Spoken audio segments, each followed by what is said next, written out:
Hi, folks. Thank you so much for joining us. We're just having a small technical issue, so if you just bear with us for another moment, we'll be right with you. Thank you.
Hello, everybody.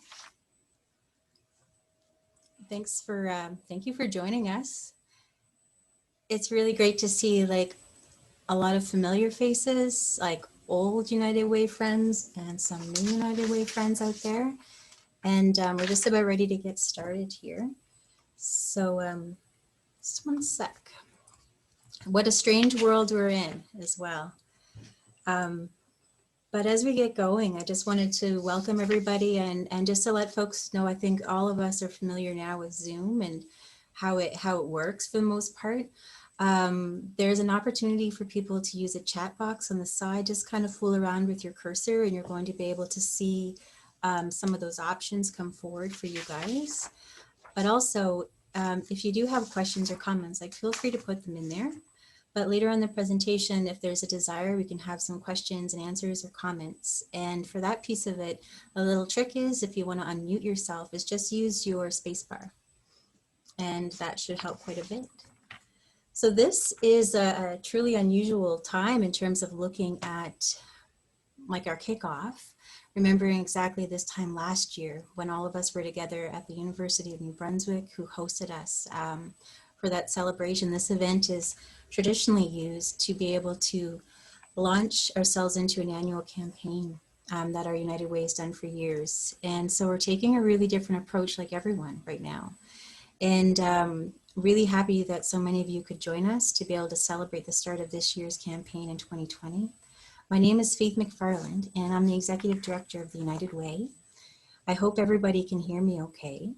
And just to sort of keep myself on point to not get lost, I did create some speaking notes. I apologize in advance if I'm stealing a look sometimes. And hope that everyone has a little bit of time to sit and that we're able to offer some good information about the year ahead. But just even before we start, just really acknowledging, I guess, and it's almost a cliche to say that we're definitely in really unusual times. And so it means a lot to be able to have contact with people, even if it is in this virtual platform, and that we can retain our United Way community. In these really strange times, we're seeing, I would say, evolving and growing, with the growing public health crisis, we're seeing really economic challenges, and at the same time, really important cultural shifts in terms of our own awareness about privilege, but also really looking at understanding structural and systemic barriers that have really shaped the context in which we live. While these times are really challenging for many of us, individually or collectively, it's also been a great time of opportunity for us to reframe how we think about our community, how we work together, and also for us to actually look at digging deeper and planning in the future of how we want to work and live together. And so on that note as well, I think it's important to say that we're very fortunate this time has been a real reminder of what a beautiful and resilient place that we live in and the type of community we come from. The past 6 months has been riddled with constant reminders of that. And so with that, I'd like to begin today by expressing the great gratitude to be able to be part of the United Way community and to serve in this region, and that this region is located on the beautiful banks of the Woodstickway. And that we're really, I think it's an important time to acknowledge the space that we're in and the land that we're on as well. And so here, like we're upon the ancestral and the unceded territories of the Mi'kmaq Maliseet people, or the Wolastoqey. And in this region, like under looking at our Wabanaki Confederacy that really shapes this land, and that those communities and our communities really would be part of in some aspects, and that we are here in this territory and feel blessed to be here, and recognize that there's a lot of growth that can take place in terms of us deepening those relationships. And I think the context in which we live right now, particularly in the context of COVID, we've been seeing a lot of the unique challenges that public health crises have put upon different communities. And it really stresses the importance of us looking after each other and holding each other up, but also sometimes for us to be able to get out of the way and support each other too. So I wanted to start really in that context to say thanks to everyone for being here, and thanks to this wonderful place that we live in. These really strange times have really stressed that. One of the pieces I thought that would be really neat to start with our kickoff is just really asking, what is the United Way? And I started with us here just over a year ago, last April. And I've had a lot of time to meditate on that, and really wanting to stress when our United Way was shaped here in this part of the world in central New Brunswick, it was created by folks just like us about 60 years ago. And it was individuals who worked in the business sector, folks who worked in community, each who were finding ways where they could have small contributions they could individually bring together to be able to look at some of the complex challenges that they're facing or they were facing at the time. And sort of noting that using a collective impact approach is really built on the idea that, well, everyone has their unique and individual lives. It makes it really difficult and challenging sometimes for us to either have the resources, whether they're financial, or the time, or the expertise for us individually to tackle complex social issues and to strive towards change, or to be able to buttress and support community. So when our United Way was created, it was under the notion that each person giving a little, offering what they can, offering who they are, in the spirit of giving and acting and volunteering together. And so when I think of a United Way, I really think of it in a lowercase u, lowercase w, in terms of an approach that we use to being in community, and seeing it as that opportunity that folks created for us 60 years ago. And very thankful that it's been around to this day, for us to be able to, I think, to reap the benefit of a collective impact approach. And we see that, like, in terms of the voices that continue to come back to the tables and the partners that join in with United Way and the annual United Way campaign. There's such a diversity of people who come as workers in different places. As far afield, when we look at folks who are inside of the government of New Brunswick, we have our municipality and the employees of the city of Fredericton. We also work with partners who come from base, and then also with the municipality of Oromocto in smaller towns all the way up and down this river valley. And then we see smaller workplaces who come together, and through that piece of being able to offer volunteer time, expertise, and funds, supporting our community sector. And it's been really impressive to see that these faces are all still here today, and that you're joining us in another year of a United Way.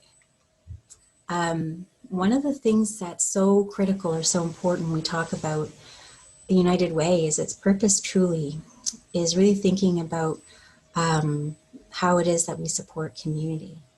And in my mind, and I think some of you may also see this as well, as I picture community really like a three-legged stool that's supported by three equally as important tiers. And without any one of them, we find ourselves getting off kilter, and each one of them supports the next. And for us, it feels in our culture, it's often made up of government, business, and then the community sector.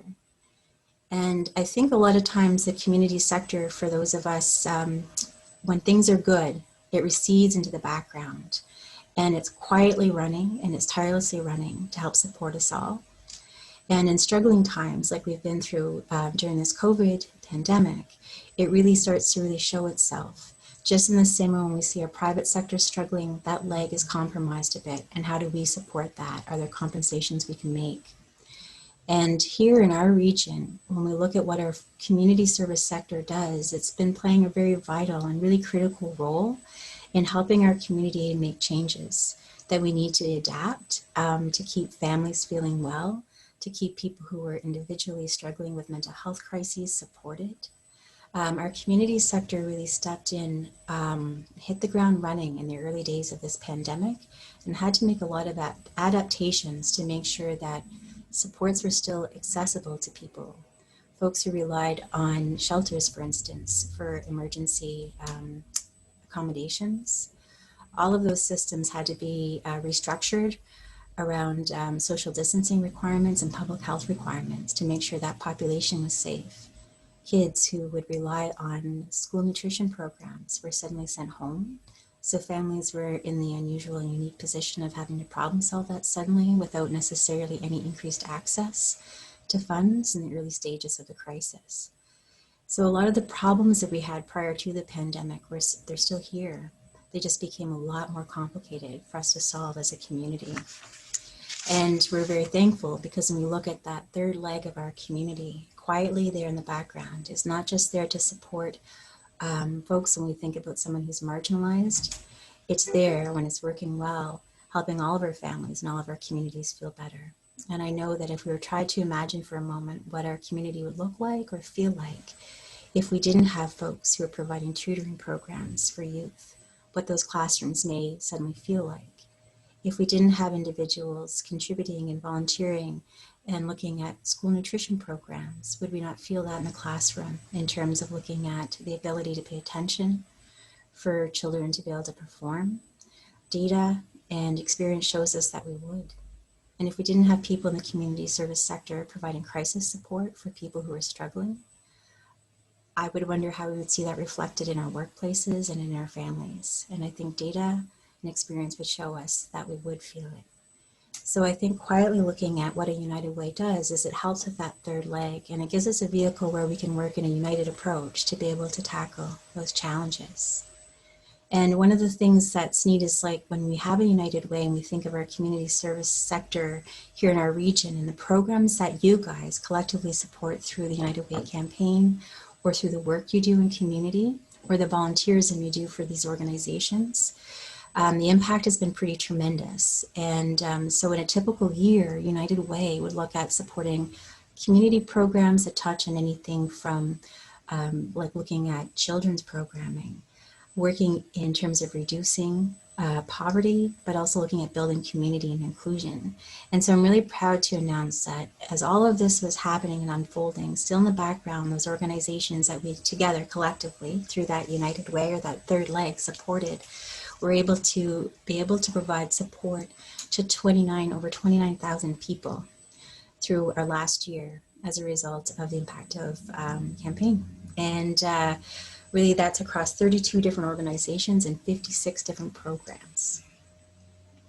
However, something to me, nothing illustrates more, I think, the value of having a United Way as a social asset, as a community asset that we all, I think, reap the benefit of, is in times when we look at in stable times, we have that to provide programming for folks who aren't living through stable times. But when we're looking at across the whole collectively in our communities, when we're all struggling, it's especially important to have a collective impact model where we're able to look at community and try to leverage resources, expertise, and systems to be able to bring supports into place. And it really blew my mind, and I was really impressed with our United Way community of volunteers and staff and partners in the early days of this crisis. And this is what I wanted to share as a bit of a brag book in terms of what we have here in our region is really we started seeing our closures on the 16th of March. And I remember that Friday before that, Friday the 13th, things really started to change. And then by March 17th, our United Ways across the Atlantic region, there's 11, each smalling, like serving their own unique small community, got together virtually, of course. And with the partnership of a really brave and generous community member, was able to launch what's called the Atlantic Compassion Fund. And so through Atlantic Business Solutions and Tom Rose and his support, he seeded a fund of $100,000 is what it started with across all 11 United Ways, all of the Atlantic provinces. And we used that to, he used it for fund matching. And we started from there.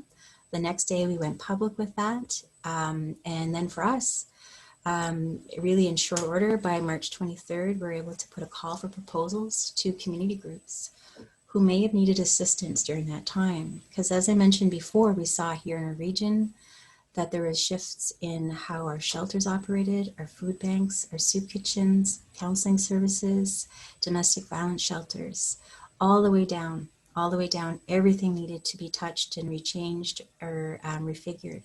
And those organizations at the best of times have been really working in those trenches and often aren't sitting on robust surpluses to be able to make those changes and are facing, are we able to adapt to this service that our clients need? And how do we preserve this asset of all these groups that have worked so long to be created and to build structure in our community and support? How do they get through that? So it was really nice in the early days to be able to say that we had that capacity to offer small grants.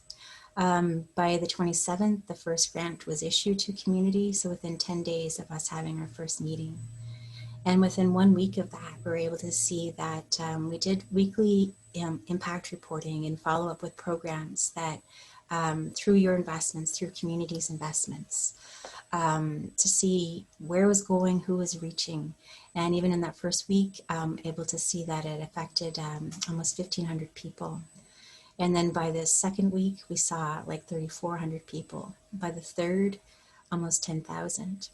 And so really within that 7 weeks of us inside of the state of emergency being announced in our province, we're able to use a United Way powered approach to some of the early needs. And so for us in those first 7 weeks, I was blown away. We were able to impact or support 17,000 plus lives.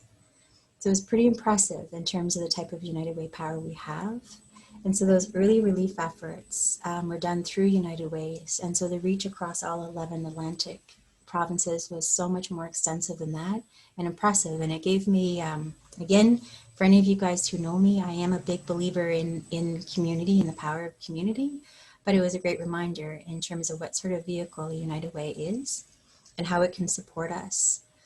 Something that came out as well, like during that time, is it really showed for me is having the ability to use United Ways, all of us, whether you're attending today as someone who's in the business sector, or you're someone who's attending, who's working in public office or as a civil servant, or somebody's working in an organization. This is our United Way as a community. And it's something that we can use to convene community, to be able to get a sense of what the regional needs are. By working with partners like Horizon and folks who are on the ground who are doing street outreach. And then we're able to mobilize and focus local partnerships to be able to be really adaptive and really nimble. And something that happened during this crisis that was so neat, and again that I stressed, is that through all of that work together, that we were able to have mobilized over $340,000 in support for the community service sector, which is really that piece of our community that helps keep us all doing so well. Big proponent of that, or a big portion of that rather, was through the New Horizons Seniors funding. And we're really thrilled that the federal government chose to partner with us at the United Way and in order to be able to support organizations working closely with vulnerable seniors, low-income seniors. And as we all know, that population, struggles really at the best of time in terms of looking at social isolation and increased health needs. So we were very pleased to have had that support. And something else that happened here, again with my brag book, in terms of us kicking off into campaign and really trying to use this opportunity, I think, to connect with those of you who are able to join us today, is really more than anything as a thank you for what you were able to have accomplished over the last 6 months, and wanted to show that to you. And that's something that a lot of us probably didn't recognize or realize was just really the scope. We have 3 United Ways in the province. Ours is the orange one you'll see on the left. And when we were doing our funding and our program and looking at opportunities to partner with community, we were really trying to look across all of these different zones. And so we're really pleased to announce that of these projects, that there's a good proportion of those that we're seeing all along the United Way Central region. And it's been very important in New Brunswick, I think, to also support rural communities as much as it is urban needs too. I'm proud that we took the time to do that convening and consulting with community and figure out how do we apply that. Something that is really important to acknowledge too is those are really just our early efforts. We've since been able to partner in Canada with the federal government through the Emergency Community Support Fund, who made a significant grant to really look at how do we support programming and needs in our region over the winter, right up until March 31st. A lot of us don't know what the future really looks like. And that became a Herculean task in terms of looking at these investments and how do we mobilize this to do good in our community when we don't always know what the future is going to look like exactly, whether we're going to see children fully back in school, what's the interaction going to be like for even tutoring programs. And so having to make that investment, we're really pleased and really honored to have been trusted with that really important role in community. So through that investment, we were able to see, just wanted to double check, pardon me, you guys, is that we were able to see $558,000 moved out to community in granting. And that's across an additional 48 programs. A lot of those were a much deeper investment. And again, we really tried to strive towards looking at geographic equity, but also looking at the diverse needs in community and trying to take an equity lens in terms of how do we support and prop up pieces of our community, whether it's through food security, whether it's through opportunities for education, opportunities to help keep people connected with housing. Very diverse. And so as the year comes ahead of us, we'll be pleased to continue to make announcements of what the funding looks like as we see some of these programs rolling out in our community. And since it's kickoff is normally this day where we have an opportunity to really rally for our supporters of folks who've been working as part of a United Way through campaign in their workplace, and to recognize the accomplishments of the community service sector who make up our United Way. But this year we have that, but I really think this is an opportunity where everyone is together, that we have some strange times ahead of us. And I think all of us have acknowledged that. I think the ambiguity of the time we live in can be very tiring. Not to be dark, but we've heard people who work in public health and mental health saying that the second wave of this crisis would be reflected in increased rates of depression, anxiety, and the potential for increased rates of suicide. And for us, when we saw the opportunity to have the Emergency Community Support Fund through the federal government, it felt like we saw the opportunity to also support Capital Region Mental Health and Addictions, have developed a program that we thought was really valuable. And it's something we wanted to share, not just in terms of looking at a service that's there for the broader community, but we think this is a service that we would love to see for all of you who are with us today, for all of you who take leads in our campaigns, for all of you who are our elected officials, for all of you who are working in office or working as civil servants, to engage in this training and this opportunity as a way that we can build community together and support one another. So we'd asked Lisa to provide us with, Lisa Edwards is the Executive Director of Capital Region Mental Health and Addictions. And like so many things in this age, we have a video. It's not high tech, but we wanted to be able to share some thoughts and words with her. So pardon me while I kind of cue this up. Oh, and here we go.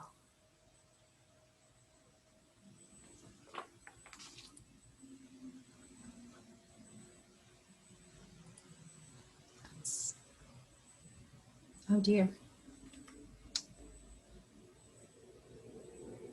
Sorry, guys. For more than 60 years, the nonprofit agency has been providing services to people in the community experiencing mental and addiction issues. Our services include an alternative program called Let's Work for people struggling with mental health issues looking to enter or re-enter the workforce. These services include everything from help with resume writing, job search strategies, and decent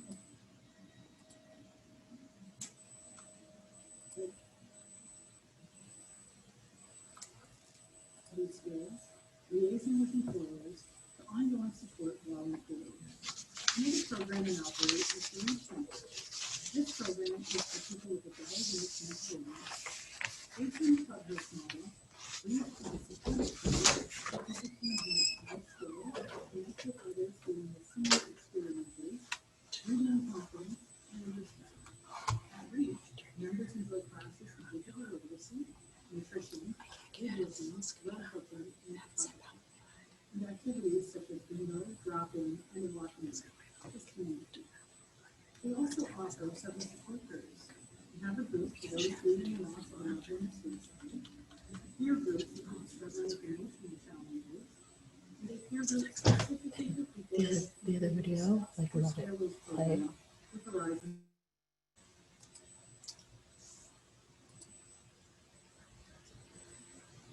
Addiction services. Capital Region Mental Health and Addictions has been the United Way Funded Agency for many years. The funding from the United Way Health and Benefits is to provide mental health education to the community, as well as advocacy and crisis support for persons with mental illness and their families. Last year, we provided advocacy and or crisis support for 8 individuals, mental health education for more than 350 people. As part of the education we provide, we offer applied suicide intervention skills training, mental health first aid at discounted rates. As with everyone, COVID-19 changed how we do things. We adjusted our programs to serve as many people as possible using online platforms, telephone, and email. Unfortunately, not all of our programs are suitable for these new delivery methods. COVID-19 has created a situation that has led to increased feelings of isolation, restlessness, and uncertainty. One of the most common issues we repeatedly hear is feeling disconnected. This is often exacerbated in marginalized populations. Some people are feeling overwhelmed and experiencing increased anxiety and depression, and are struggling to connect with their support systems. For those that are technologically savvy, many services have pivoted to online platforms, but there are many folks that are not able to connect virtually. People are not built for prolonged periods of hypervigilance, and as this pandemic drags on, we are expecting the need for mental health supports to further increase. Keeping this increased need in mind, we wanted to positively impact as many people as possible. With supplemental funding from the Federal Emergency Community Support Fund administered by United Way Central New Brunswick, we are pleased to announce 2 new programs. Beginning this month, we will be offering a new online support group for caregivers of individuals with mental illness. Participants will have an opportunity to share experiences with and receive support from peers. We are also developing a suicide intervention training program. Different from the Applied Suicide Intervention Skills Training Program, our new program will be delivered online and it will be free to anyone in the province. This training will be a concentrated program that will provide participants with tools to intervene in a suicide crisis situation. This training will be offered in both French and English and will be introduced this fall. We want as many people as possible to have these skills.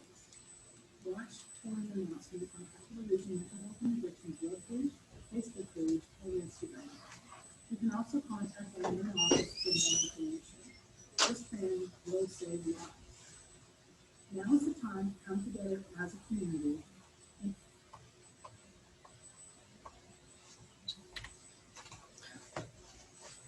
Oh dear.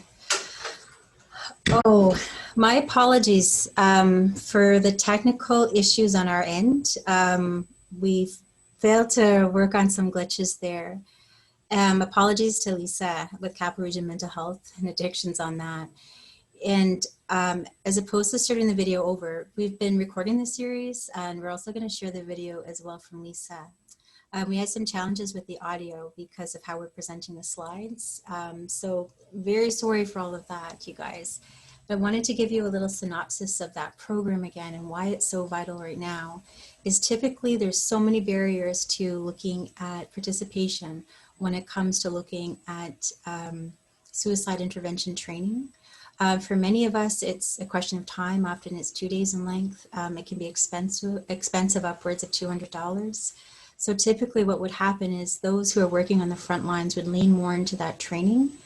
However, in times like this, I thought it was brilliant that Capital Region Mental Health and Addictions have developed a modified program to give people basic information about how do we support each other.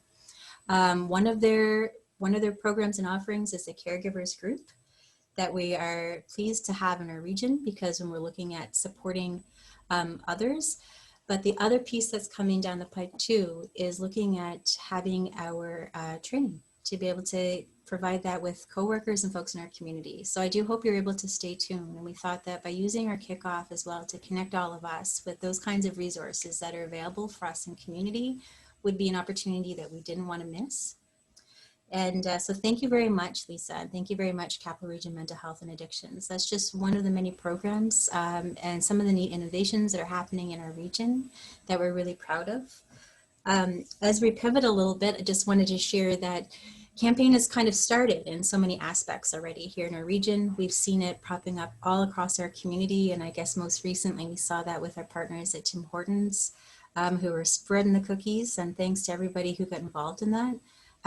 Ticket sales, or cookie sales rather, like, were unprecedented. And so we're really thankful for everyone. We don't have the official totals yet, but we're going to keep everybody posted. As we move into this year, we're looking at taking campaign in a lot of different directions and trying to develop resources that will help us stay connected with everybody. So once again, we've had the opportunity to lean into partners. We had support from the St. Thomas University community, who had some past and current students who stepped forward to assist, and then community members, both who are working in the community service sector, but also folks who are working on campaigns. So yeah, I'll give you some of my time and some of my reflections. And so some of the resources we'll be able to provide with folks during our campaign this year reflected to those video series. They're a lot longer, but we thought, why don't we just share one piece of it since we have everyone together. So I am hoping the audio is better this time. And I promise once I hit play, I won't mess with the screen. But it may, from what I've seen from my last experience, I can't go out of full screen mode at this point. So you may have to turn the volume up on your end. And again, my apologies, but I would just like you to check this out.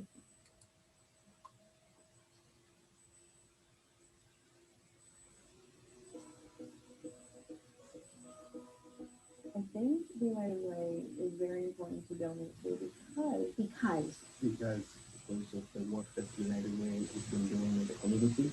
We have neighbors that need it. It's the nonprofits that you see that wouldn't be able to do a thing without the funds. And they serve a need in our community that is real. The United Way is best situated to help multiple people in our community to reach their full potential. I've seen your work firsthand.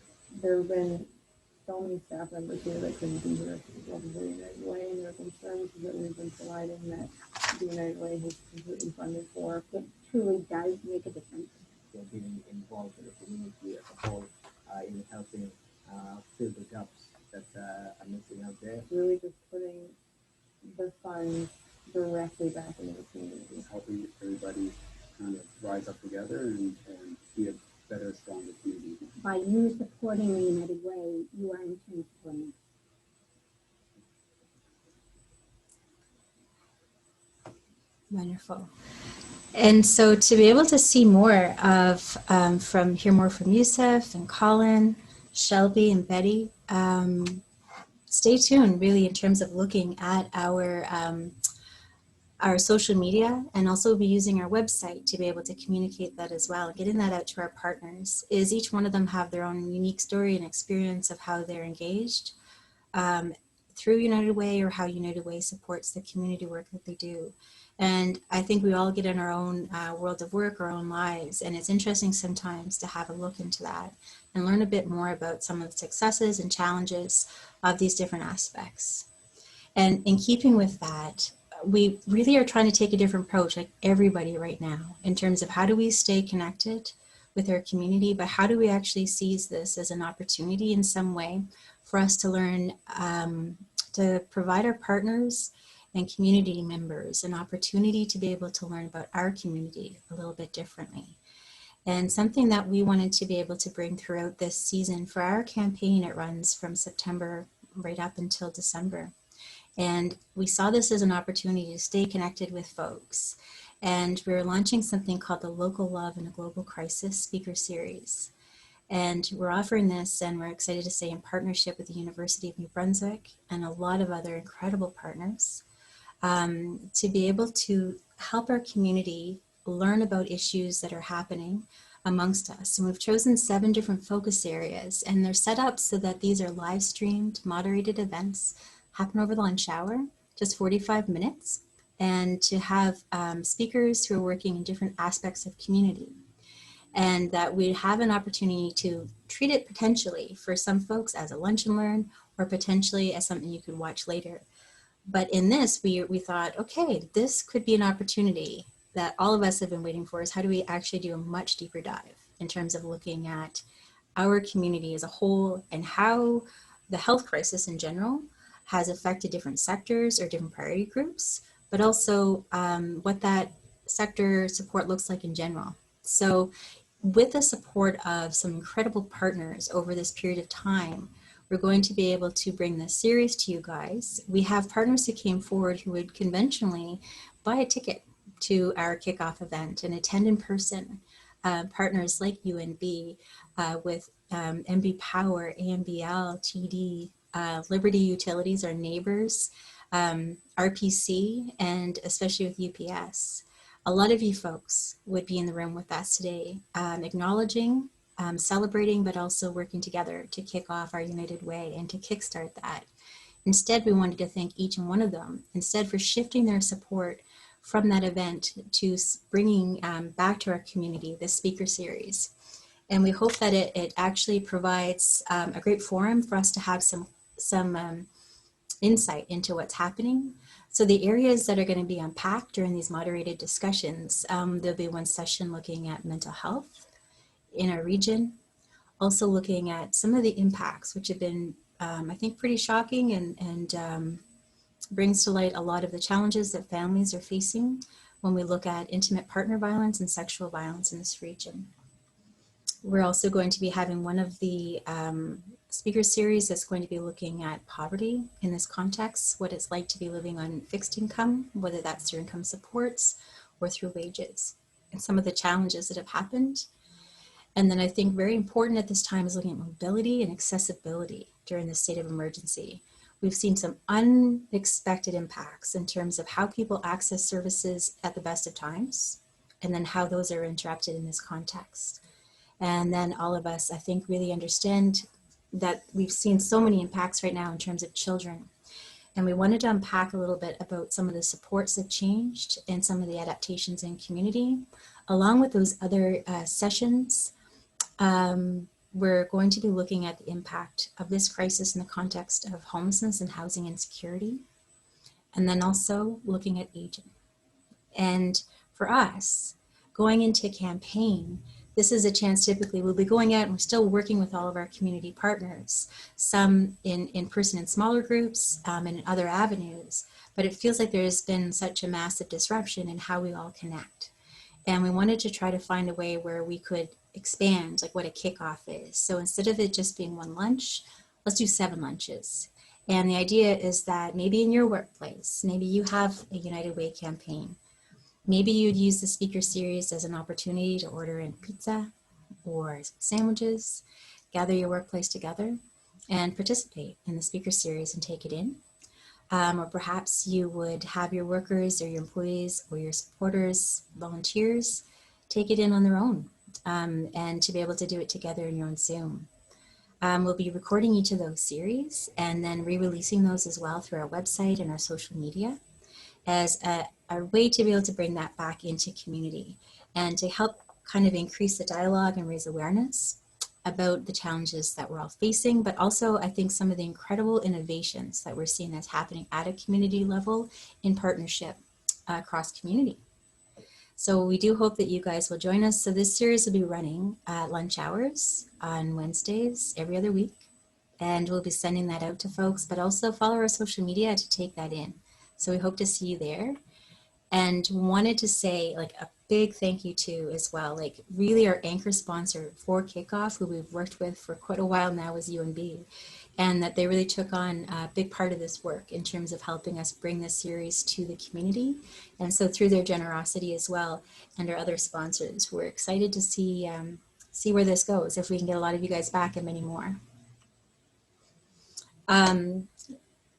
I just, something that happened as well, and it feels so unusual not to be able to see faces, but during this, like I explained in some of the earlier slides, is in times of stability, United Way works with 32 different organizations, so many programs.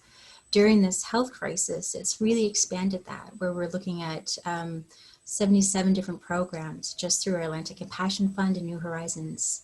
And so we've had a much more extensive reach in terms of folks we've gotten to know that we're really thankful for. Groups that we've been working with up along the River Valley, seeing people in Heartland who've been able to mobilize part of their town hall to look at connecting with seniors and delivering meals. Up in Woodstock, converting a restaurant where they're able to do daily meal prep and delivery. Seeing food security programs up in Restigouche, and folks who've made adaptations to shelters in the northern parts of the region. We've had an incredible opportunity to get to know our neighborhood and our region, our part of the world, in a way we've never had before. And of all those people you've been able to assist during this time, many have sent in just brief messages, and I would love to be able to share that with everybody now.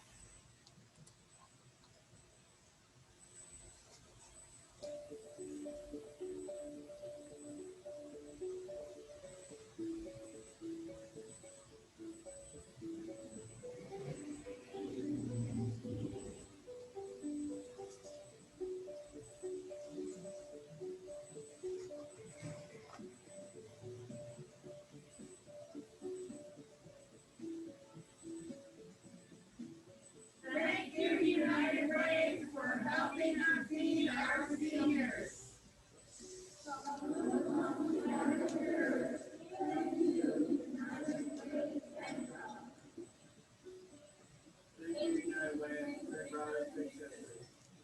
Thank you, United Way Central, for funding COVID-19 compassion.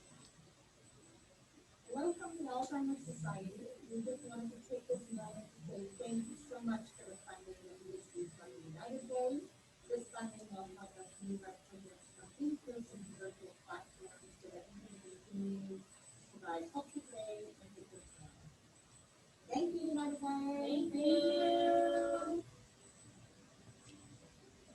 Hi, my name is Carol Goodwood, and I'm in Cliff Andover community. I'm so grateful, and we are also grateful to United Way. We applied twice, and twice we received substantial money to assist many of the families that we were really concerned for. And it went a long ways.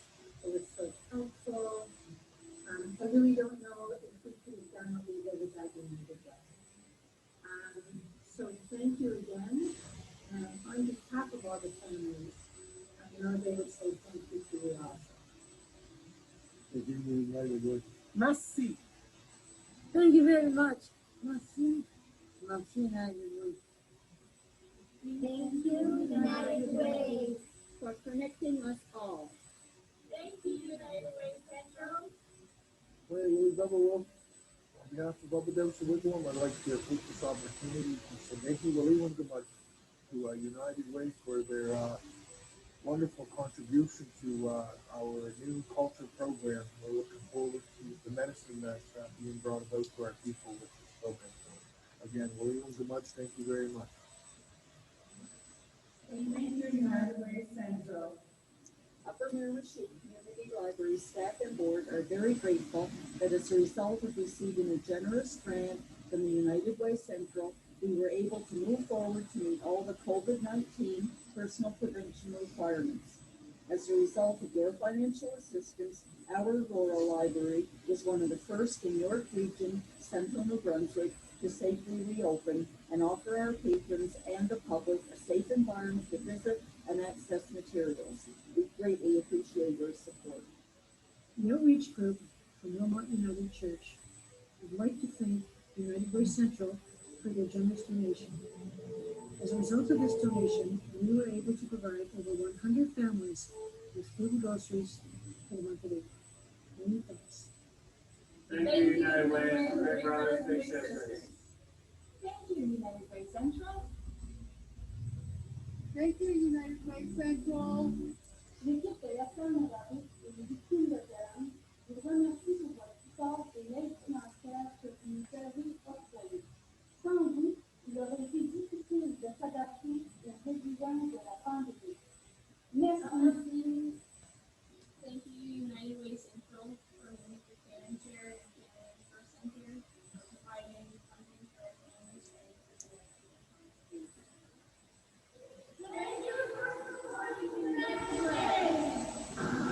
Thank you so much, United Way of Central New Brunswick, for partnering with us here at Smythe Street Church to help so many people in our community.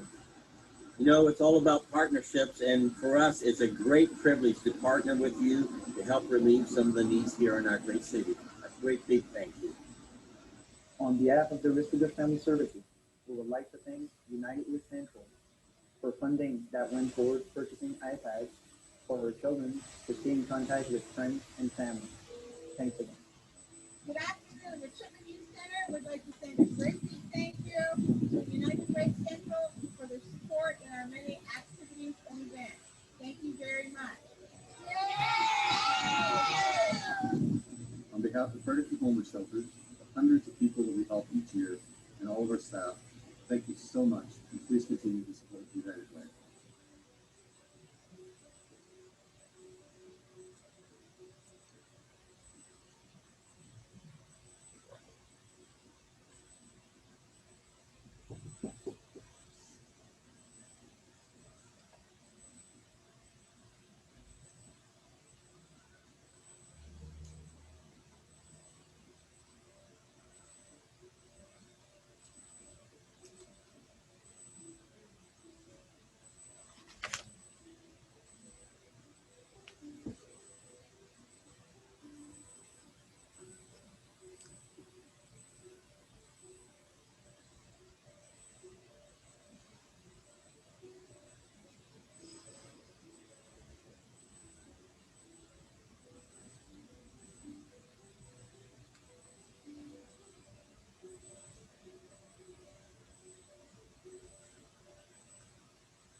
I know it was a long video, but it was a lot of aspects of community, a lot of partners, and a lot of individuals that together taking a united approach, that we were all together able to assist and to support together. I think the notion of charity is something that we don't do for others, we do with people. And seeing the work that's happened around our community, how people have come together during this really unusual time, is encouraging. And when those folks are reaching out to be able to extend a diversity of thank yous, it's to a united way. It really is that they're saying thank you to the united approach that we've all taken, I think, to supporting community and helping us hold each other up. And so really also on behalf of us here, thank you guys for being part of that. This year's campaign, like everything else, will look different, but really I want to acknowledge the work that's happened in our team. It's been a Herculean effort on behalf of our board and our staff and our volunteers to be able to make a transition in terms of looking at doing emergency funding like that, developing all new tracking, reporting, application systems to be able to make that go. And in that process, though, still developing assets and resources we can use to be able to have a successful and hopefully an even more engaging workplace campaign. For those of you who are part of that, we've been able to create tools that we're sharing through electronic toolkit, that it makes it easier for you to connect with workplaces and colleagues who may be working from home or working remotely. But as a result of that, there's a lot of really good tools that are available to help people think about campaign in general. How do you get people involved, not just in terms of giving, but also how do we look at using our vehicle as a workplace for engagement for volunteerism. And we really hope that we'd be able to serve you guys. And for the partners who work with us as campaign partners, that we're here as a partner to make that work go really well and to be really successful this year. So in conjunction with the toolkit, really trying to promote services like Capital Region Mental Health's suicide intervention training for us to be able to increase access. We've been working recently behind the scenes here in our region on some other supports that we're going to be really happy to deliver. And I think that helps us as we do our campaign to think of our United Way, not just really about the world out there, but our own families, our own selves, and our own workplaces. So put your United Way to work. We're here to support you guys in those ways, whether it's running your campaign or connecting with services to support your employees as well. I wanted to just stress, I guess, really as we're wrapping things up, is it's been, again, like a really strange and unusual time, but I can see a lot of blessings have come as a result of this. We've seen incredible changes that are happening in our community in terms of our society. It's given a lot of hope and vision for the future, that some of the things we felt maybe bootstrapped to, we felt were inevitable consequences of how we were established, whether they're structural barriers or systemic ones or personal barriers, that actually there's ways I think we can move through things really quickly and make radical changes. And seeing the way that we've collaborated as community has been really impressive. With our campaign, in the past, we would typically, I'll go back to that slide, typically we would look at making a big announcement in terms of our goal, whether it's financial or the lives changed. I believe it was about 3 years ago when our United Way shifted the language around dollars to lives, to how we want to impact. And I believe the first time when our United Way collectively decided, okay, we want to be able to impact 17,000 people. To have seen just in a few short years that we've been able to actually create more resources and more collaboration to serve now close to 28,000 people. And then when we had our efforts over the past 6 months and another 20,000 people, right, in different ways. What I think really a goal or a viable goal for us to think about this year as we go into our campaign, as we go into this work, is thinking about United Ways as a model or a vehicle for collective impact. Many of us don't have the time, the resources to be able to commit massively. It's about each of us giving a little. And what we see is for people who are joiners in the work of United Way, it's often the usual suspects. And it's an opportunity this year to maybe grow our reach and extend that vision to other people in our community and in our workplaces.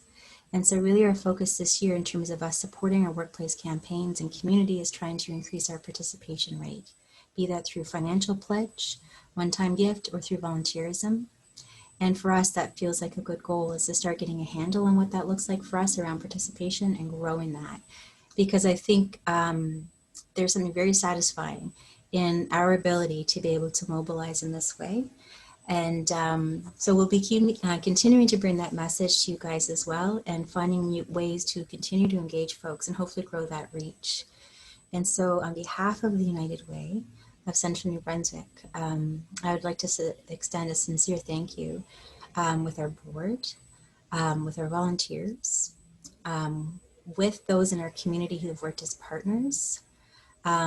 Also, really, we've received so much support recently through our UPS sponsored employee program. Diana Hetherington has come on board with us, and I'm pleased to have her.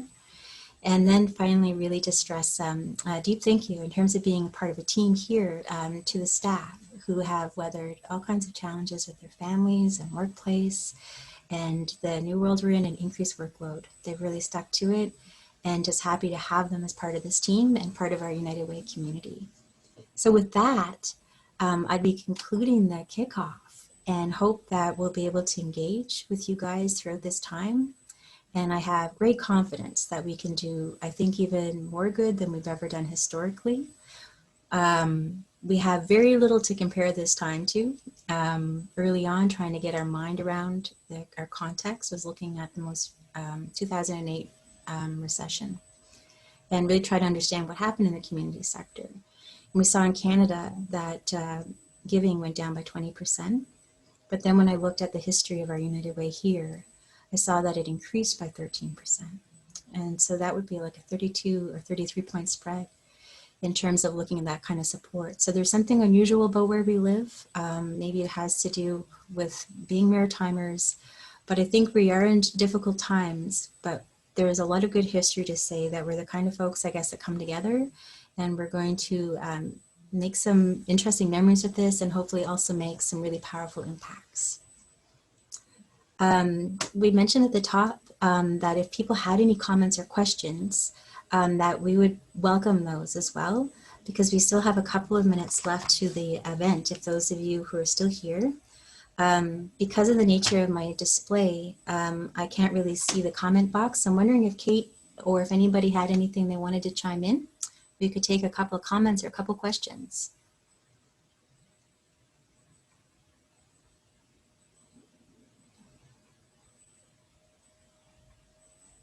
Faith, it's Tammy Bilodeau from UPS. How are you? Hi, Tammy. I'm okay. How are you? I'm good. So thanks so much for your message today. I had put a comment in the comment box, and it's one that I say to my employees each and every year. You know, and I think you spoke to the fact that as Maritimers, I think that, you know, we're very empathetic and we like to help each other out. And the UPSers of the Maritimes are no different.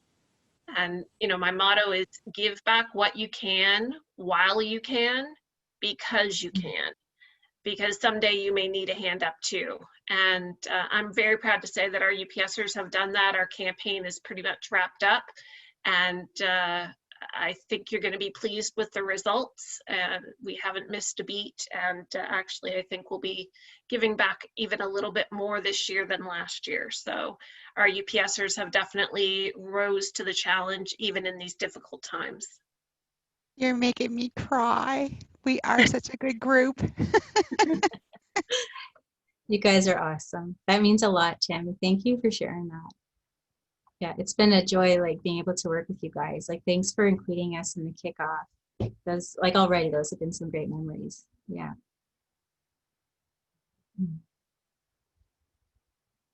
I see that you added that to the comments. Great. We still have Faith, 1 or 2 minutes left. Yeah. Faith, I just wanted to let everybody know that's on there. This is Diana, that I did send out the link to everyone, the links to everyone from the videos in today's presentation. So you have an opportunity to go in and check them out after this call. We have a few moments. Amazing. See, that's a United Way. That's our UPS sponsored employee who's right here doing the work. Thank you, Diana.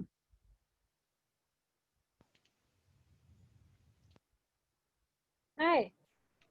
I'd also like to add that just a reminder to keep an eye on social media and the United Way Central newsletter, which usually goes to junk mail, so please check for that to get more informed about the upcoming speaker series, because if you're interested in giving back, or you know people who are interested in giving back to the community who just aren't quite sure where to start, then maybe you'll connect with something really powerful during the speaker series, and that'll be your moment to realize, you know, how you want to contribute to community. So definitely keep an eye out for that as it's developing. Wonderful. Thank you, Al. Al Cusack joined our team this summer through Canada Summer Jobs, and we're very fortunate to have him come on board and bring a real passion for community impact. And Al's taking on a big role with our speaker series. So thanks for offering that. Yes, check your junk mail. You probably have notices from us. Yeah. We're now, we'd asked everyone to join us for an hour, and we don't want to take advantage of anybody's time. We recognize that your time is really precious. And so we'll wrap that up here, but please feel free to reach out to the team. We're really looking forward to connecting with you guys and collaborating with you during campaign, and looking forward to reporting as you go through this process that we've come out stronger, more intelligent, and kinder than ever. So again, thank you to everybody who's been part in your own different lanes of the work that we've done. It's really tremendous in terms of the accomplishments from different sectors and very encouraging. So everyone enjoy the rest of the day. And we look forward to seeing what our speaker series. Thank you. Thanks, Faith.